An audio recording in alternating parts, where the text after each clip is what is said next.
नमस्कार, जोहार। मैं पूनम और आप देख रहे हैं 24 झारखंड न्यूज। चलिए जानते हैं झारखंड के सुबह से लेकर शाम तक की तमाम बड़ी खबरों को। हेमंत सोरेन ने दिया नए साल का तोहफा। झूम उठी झारखंड की 56,61,791 महिलाएं। झारखंड के मुख्यमंत्री हेमंत सोरेन ने महिलाओं के बैंक अकाउंट में सोमवार को 2,500 रुपए ट्रांसफर किए। नामकुम के खोजाटोली के ट्रेनिंग ग्राउंड में आयोजित राज्य स्तरीय मनिया सम्मान कार्यक्रम में जैसे ही बटन दबाकर मनिया सम्मान योजना की लाभुकों के खाते में पैसे ट्रांसफर किए, महिलाएं खुशी से झूम उठीं। सरकार ने झारखंड की आधी आबादी को सशक्त बनाने के उद्देश्य से इस अभियान की शुरुआत की है। हेमंत सोरेन ने कहा कि महिला और पुरुष एक हल के दो बैल होते हैं। जब तक दोनों साथ नहीं चलेंगे तब तक खेती नहीं होगी। इसलिए देश और राज्य के विकास की कल्पना महिलाओं को ध्यान में रखे बगैर नहीं की जा सकती है। हमने जो कदम उठाया है, आने वाले समय में देश के अन्य राज्य भी उसका अनुसरण करेंगे। उन्होंने कहा कि महिलाओं के लिए योजनाएं बहुत बनी, लेकिन महिलाओं का विकास नहीं हुआ। झारखंड की महिलाओं में पुरुषों के कंधे से कंधा मिलाकर चलने की क्षमता है। झारखंड में ठंड और कोहरे का डबल अटैक। जानिए आज कैसा रहेगा मौसम। झारखंड में ठंड का असर धीरे धीरे बढ़ता जा रहा है। खासकर सुबह के समय कोहरा और कनकनी का सामना करना पड़ रहा है। इस मौसम में तापमान में गिरावट आने से शीतलहर का प्रभाव भी बढ़ने की संभावना है। मौसम वैज्ञानिकों के अनुसार आने वाले एक सप्ताह में राज्य के तापमान में और गिरावट हो सकती है, जिससे ठंड और बढ़ेगी। बता दें कि झारखंड के सभी जिलों में औसतन न्यूनतम तापमान 13 डिग्री सेल्सियस और अधिकतम तापमान 19 डिग्री सेल्सियस रहने का अनुमान है। इसके साथ ही आसमान में बादल छाए रहने की संभावना भी जताई जा रही है। आने वाले एक सप्ताह में तापमान में और गिरावट देखने को मिल सकता है। राज्य में ठंड के प्रभाव से लोग गर्म कपड़ों में लिपटे नजर आ रहे हैं। शीतलहर के बढ़ने से विभिन्न इलाकों में ठंडी हवा का असर दिखाई दे रहा है, जिससे लोगों को अतिरिक्त सतर्कता बरतने की जरूरत है। खासकर वाहन चालकों को सुबह और शाम के समय में कोहरे के कारण सतर्क रहने की सलाह दी जा रही है। मौसम विभाग ने इसे लेकर कई जिलों में अलर्ट जारी किया है। मनिया योजना के तहत सीएम ने 56 लाख महिलाओं के खातों में 1,415 करोड़ की राशि ट्रांसफर की।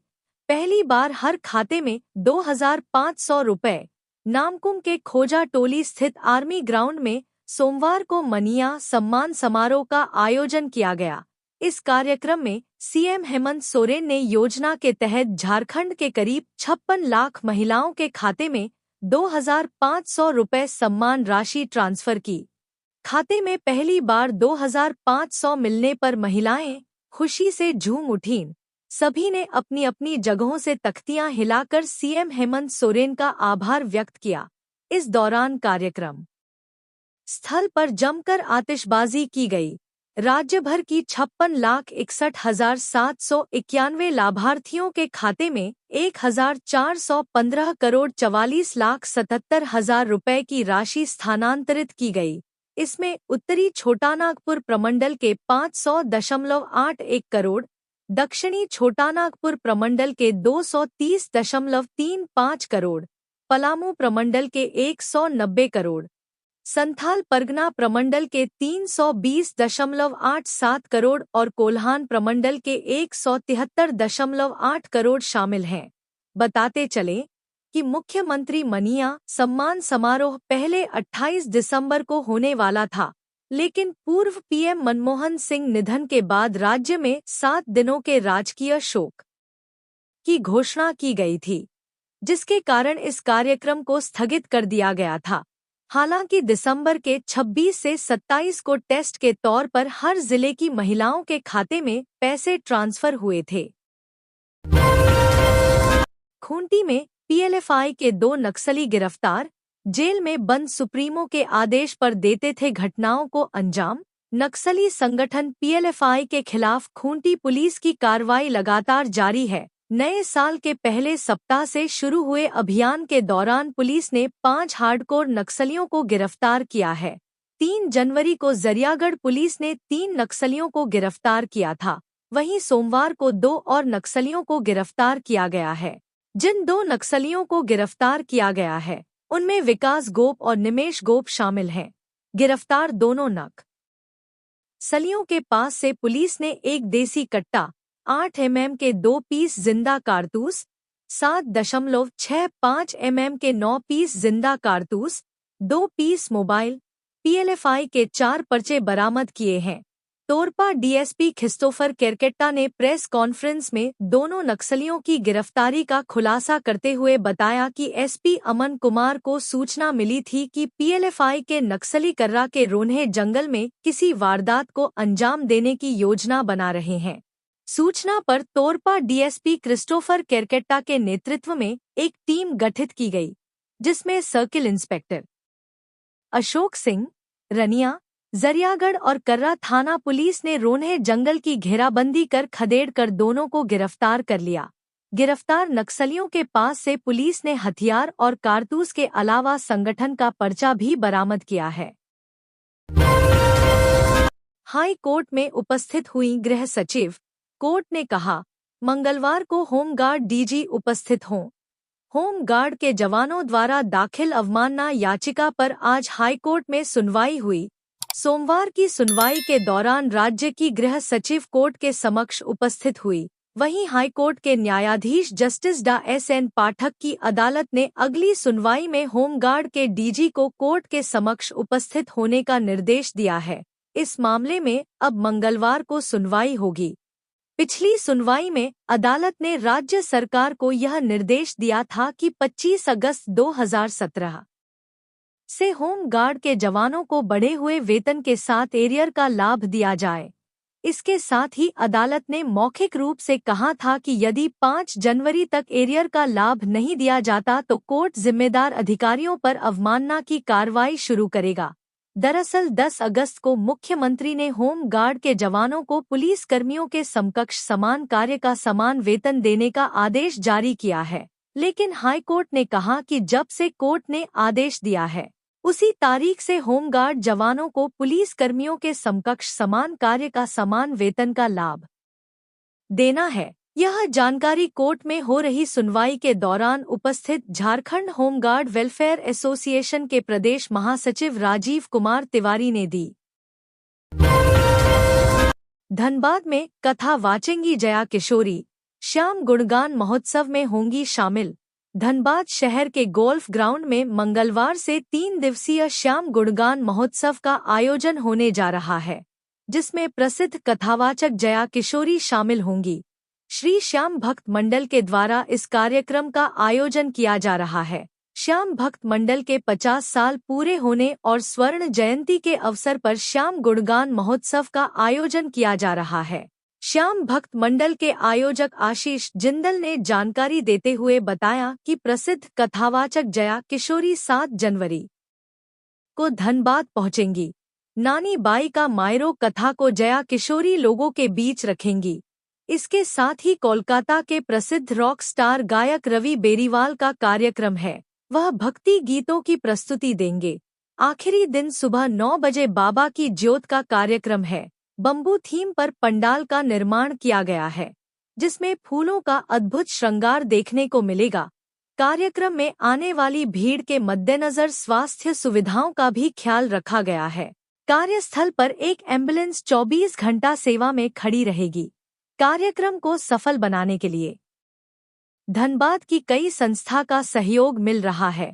श्रद्धालुओं की सुविधा के लिए खास व्यवस्था किए गए हैं। किसी तरह की कोई भी कठिनाई न हो, इसका भी ख्याल रखा जा रहा है। आशीष जिंदल ने बताया कि करीब 10,000 श्रद्धालुओं के यहां पहुंचने की उम्मीद है। 35,000 स्क्वायर फीट जर्मन हैंगर का पंडाल बनाया गया है। ठंड के मद्देनजर पंडाल का निर्माण किया गया है। श्याम भक्त मंडल ने लोगों से इस कार्यक्रम में पहुंचने की अपील की है। पाकुड़ में एक व्यक्ति की निर्मम हत्या, जांच में जुटी पुलिस।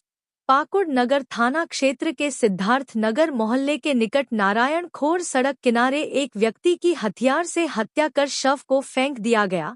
सोमवार को आवागमन कर रहे लोगों की नज़र जब शव पर पड़ी तो उन्होंने इसकी सूचना नगर थाने की पुलिस को दी। सूचना मिलते ही नगर व मुफस्सिल थाने के पुलिस पदाधिकारी दलबल के साथ पहुंचे और छानबीन में जुट गए। इधर अनुमंडल पुलिस पदाधिकारी दयानंद आजाद भी मौके पर पहुंचे और लोगों से हत्या की पूरी जानकारी ली।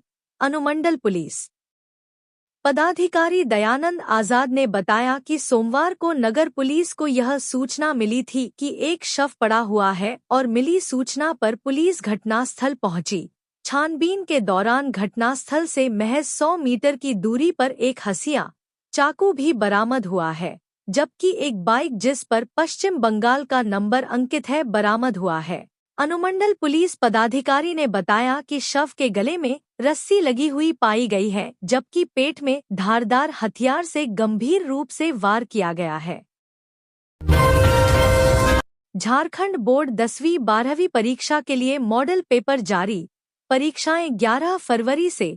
Jharkhand academic council JAC Ranchi ने कक्षा 10वीं मैट्रिक और कक्षा 12वीं इंटरमीडिएट की बोर्ड परीक्षा 2025 के लिए मॉडल प्रश्न पत्र जारी कर दिए हैं। मॉडल प्रश्न पत्रों का उद्देश्य छात्रों को परीक्षा पैटर्न और प्रश्नों के स्वरूप को समझने में मदद करना है। इन पेपरों के माध्यम से छात्र यह जान सकते हैं कि परीक्षा में किस प्रकार के प्रश्न पूछे जा सकते हैं और उनकी तैयारी के लिए उसी अनुसार योजना बना सकते हैं। मॉडल पेपर हल करना न केवल छात्रों के आत्मविश्वास को बढ़ाता है, बल्कि टाइम मैनेजमेंट, आंसर राइटिंग को भी बेहतर बनाता है। ये मॉडल प्रश्न पत्र सभी विषयों के लिए पीडीएफ प्रारूप में उपलब्ध हैं, जिन्हें छात्र आधिकारिक वेबसाइट JSexamportal.in पर जाकर आसानी से डाउनलोड कर सकते हैं। झारखंड एकेडमिक काउंसिल जेएसी ने 10वीं मैट्रिक और 12वीं इंटरमीडिएट की बोर्ड परीक्षाओं की तारीखों की घोषणा कर दी है। परीक्षाएं 11 फरवरी 2025 से शुरू होकर 3 मार्च 2025 को समाप्त होंगी। कक्षा 10वीं मैट्रिकुलेशन की परीक्षाएं 11 फरवरी से आरंभ होकर 3 मार्च तक आयोजित की जाएंगी। मैट्रिक परीक्षा के लिए सभी पेपर सुबह के सत्र में होंगे, जिनका समय सुबह 9:45 से दोपहर 1 बजे तक निर्धारित है। परीक्षा का प्रारंभिक 15 मिनट का समय प्रश्न पत्र पढ़ने के लिए दिया जाएगा, जिससे छात्रों को उत्तर लेखन के लिए बेहतर योजना बनाने में मदद मिल सके। झारखंड बोर्ड परीक्षा 2025 के लिए एडमिट कार्ड और अन्य संबंधित जानकारी जल्द ही जेएसी की आधिकारिक वेबसाइट पर उपलब्ध होगी। हेमंत सोरेन ने कहा, झारखंड को विकसित राज्य बनाने का जिम्मा महिलाओं के कंधों पर। नामकुम के खोजा टोली स्थित आर्मी ग्राउंड में आयोजित मनिया सम्मान समारोह में सीएम हेमंत सोरेन ने अपने संबोधन की शुरुआत रौरे मन के जोहार के साथ की। उन्होंने राज्य भर से आई लाखों महिलाओं को नए साल की बधाई दी। मुख्यमंत्री ने कहा कि महिला और पुरुष एक हल के 2 बैल होते हैं। जब तक दोनों साथ नहीं चलेंगे, तब तक खेती नहीं होगी। इसलिए देश और राज्य के विकास की परिकल्पना महिलाओं को ध्यान में रखे बगैर कतई नहीं की जा सकती है। सीएम ने कहा कि हमने जो कदम उठाया है, आने वाले समय में देश के अन्य राज्य भी उसका अनुसरण करेंगे। महिलाओं के लिए योजनाएं बहुत बनी, लेकिन महिलाओं का विकास नहीं हुआ। झारखंड की महिलाओं में पुरुषों के कंधे से कंधा मिलाकर चलने की क्षमता है। हेमंत सोरेन ने महिलाओं को धन्यवाद देते हुए कहा कि आपने विगत चुनाव में कमाल कर दिया। आपने हमें जो आशीर्वाद और सम्मान दिया, उसके लिए आपको कोटि-कोटि प्रणाम। हमने वादा किया था कि राज्य की आधी आबादी को उनका हकधिकार दिलाएंगे। उनके सपनों को पूरा करने में हम मदद करेंगे। आपको स्वावलंबी बनाने का भी हमने संकल्प लिया था। इसी क्रम में आज हमने इतना बड़ा कदम उठाया है। हेमंत सोरेन ने कहा कि आप पर घर परिवार की जिम्मेदारी तो होती ही है। इस ऐतिहासिक कदम के जरिए अब राज्य के विकास का भी जिम्मा आपके कंधे पर डाला है। झारखंड को विकसित राज्य के पायदान में पहुंचाने में आप सभी की बहुत बड़ी भूमिका होने वाली है। सीआईडी ने 8 जिलों के एसपी से मांगी अफीम की खेती नष्ट करने की रिपोर्ट। सीआईडी ने 8 जिलों के एसपी से कितनी अफीम की खेती को नष्ट किया गया है, इस संबंध में रिपोर्ट मांगी है। सीआईडी के डीजी और झारखंड के डीजीपी अनुराग गुप्ता ने रांची, चतरा, पलामू, चाईबासा, हजारीबाग, लातेहार और खूंटी जिले के एसपी से रिपोर्ट मांगी है। सीआईडी के द्वारा लिखे गए पत्र में कहा गया है कि वर्तमान फसलीय वर्ष 2024 से 2025 में अवैध अफीम की खेती से प्रभावित विभिन्न जिलों में विनष्टीकरण की कार्रवाई की जा रही है। इस संबंध में एनसीबी के जोनल डायरेक्टर ने कहा है कि वह क्षेत्र जहां पूर्व में बड़ी मात्रा में अफीम की खेती की गई हो अथवा वर्तमान में किए जाने की संभावना है, ऐसे क्षेत्रों को चिन्हित कर उसकी विवरणी उपलब्ध कराई जाए। कहा कि एनसीबी द्वारा हाई डेंसिटी सैटेलाइट इमेज उपलब्ध कराई जाएगी, जिससे आगामी दिनों में होने वाली संभावित अफीम की खेती को चिन्हित कर नष्ट किया जा सकता है। जानकारी के अनुसार सभी 8 जिलों के एसपी अफीम की खेती को नष्ट करने की रिपोर्ट 7 जनवरी तक सीआईडी के आईजी को भेजेंगे। इसके बाद डीजी 9 जनवरी को इससे संबंधित समीक्षा बैठक करेंगे। कोयलांचल का बदला। पलामू में पांडेय गिरोह के 2 कुख्यात अपराधियों की हत्या, घर में घुसकर मारी गोली। झारखंड के कुख्यात पांडेय गिरोह के 2 अपराधियों को गोली मारकर हत्या कर दी गई है, जबकि 2 अन्य लोग जख्मी हैं। दोनों घायलों को इलाज के लिए मेदिनीराय मेडिकल कॉलेज में भर्ती करवाया गया है। यह घटना पलामू के चैनपुर थाना क्षेत्र के गर्दा गांव की है। दोनों अपराधियों की पहचान पांडेय गिरोह से दीपक साव, भारत पांडेय के रूप में हुई है। घटना की जानकारी मिलने के बाद पलामू एसपी रीश्मा रमेशन के नेतृत्व में पुलिस मौके पर पहुंची और मामले की छानबीन शुरू की। दरअसल कोयलांचल में गैंगवार की आग पलामू तक पहुंची है। कोयलांचल का कुख्यात पांडेय गिरोह से अलग होने वाले भरत पांडेय और दीपक साव को पलामू के चैनपुर थाना क्षेत्र में गोली मार दी, जबकि इस घटना में भरत पांडेय का चचेरा भाई अंशु सिंह और ममेरा भाई गंभीर रूप से जख्मी हो गया। दोनों को इलाज के लिए Medini Rai medical college and hospital में भर्ती करवाया गया है। घटनास्थल से पुलिस ने 25 से भी अधिक खोखा बरामद किया है। एसपी रीश्मा रमेशन ने घटनास्थल का जायजा लिया है। सदर एसडीपीओ मणिभूषण प्रसाद के नेतृत्व में पुलिस की एक टीम मौके पर कैंप कर रही है।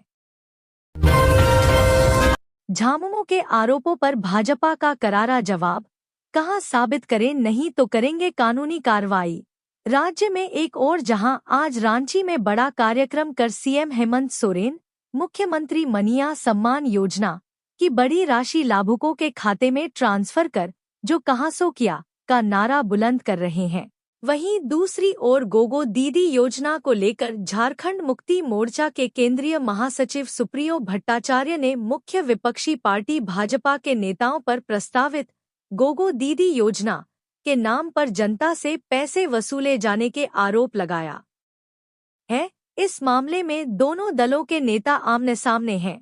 भारतीय जनता पार्टी के प्रदेश मीडिया प्रभारी शिवपूजन पाठक ने झामुमो नेता सुप्रियो भट्टाचार्य के आरोप को बेबुनियाद बताते हुए कहा कि गोगो दीदी योजना को लेकर झामुमो नेता ने जो आरोप लगाए हैं उसे वह साबित करें, अन्यथा भाजपा कानूनी कार्रवाई करने को बाध्य होगी।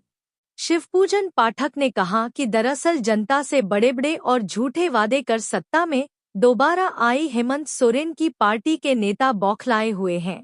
शिवपूजन पाठक ने कहा कि जब झामुमो को उनके वादे याद दिलाए जाते हैं कि 450 रुपए में गैस सिलेंडर, किसानों को धान का 3,200 रुपए प्रति क्विंटल की राशि कब मिलेगी तो वह बौखला जाते हैं।